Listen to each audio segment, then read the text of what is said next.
Alright, so we've beaten Norwich 4-0. We don't normally smash teams nowadays, so it's a good feeling to win comfortably. We won 3 in a row now, which is unusual for us recently, but yeah, 3 good wins. The Southampton win was unexpected, but we got there. We beat Sheffield United away in the FA Cup, and now we've had this performance.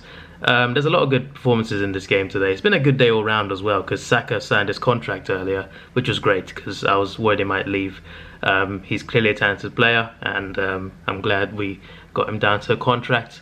As for the game, though, it was a good game. We played well. Norwich, I think, could have actually gone ahead. They hit the post in before we scored, and they could have equalised as well. They did pretty well to start with, but for the most part, I think we controlled the game. And they made a few silly errors as well, giving Aubameyang a couple goals. Aubameyang I was kind of worried about, because since the return he hadn't scored a goal. Now he scored 2 though. Both gifted to him, but still 2 goals. I got a stat here actually. Fastest Arsenal players to 50 Premier League goals. Olivier Giroud took 113 games to hit 50 Premier League goals. Alexis took 101 games. Ian Wright took 87 games. Thierry Henry, the king himself, took 83 games. But Aubameyang took 79 games to hit that 50 Premier League goal mark. That is pretty damn impressive, and I'm hoping he somehow stays, but I don't expect him to be honest. But while we have him, I think he's a big asset to us, and hopefully he continues to get goals. As for Lacazette though, a very contrasting thing, because he continues to not perform. This whole season he's just not been performing. He's been great for us in the past. I mean, I say the past as if it's years ago. It's recently, the past few years, when he's been on form, he's been great for us, and his partnership with Aubameyang has been fantastic. But this season he's just, even last season towards the end, he just hasn't been as good, and it's really frustrating. We spent 50 million on him, and he has been worse than Giroud. Now, I'm not trying to fire digs at Giroud, but he had a lot of bad games, and he cost us a lot of key games. He also won us a lot of key games, but it cost us a lot of key games. He was a good player, but nothing more. He was never really world class. And we got Lacazette for 50 million, and he has not been an upgrade.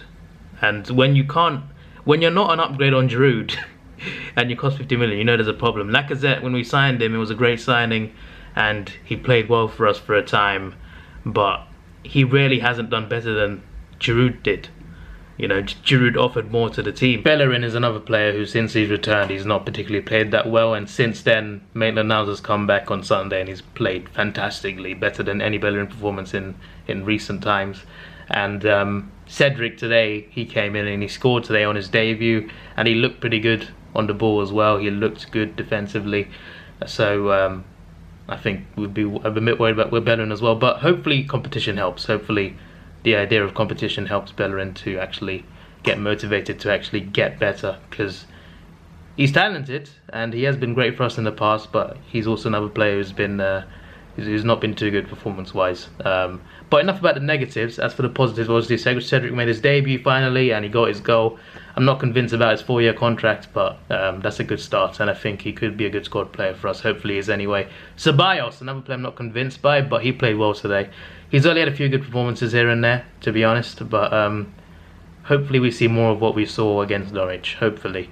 Martinez in goal looks pretty good, not amazing or anything like that, but considering he's a backup, he's come in. We had him for years, to be fair, and he's been good before, but he's not really played, you know, as a first choice keeper for a while, at least not for us anyway. And he's looked alright, 2 clean sheets in the league, you know, that's not too bad for him.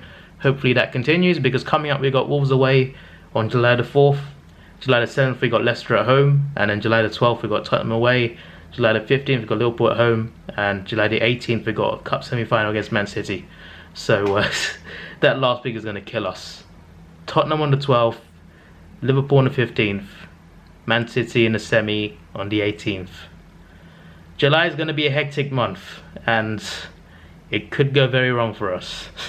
Norwich might be a high point for us in this month, that's for sure. Hopefully it's not, but I'm very nervous about the upcoming games, that's for sure.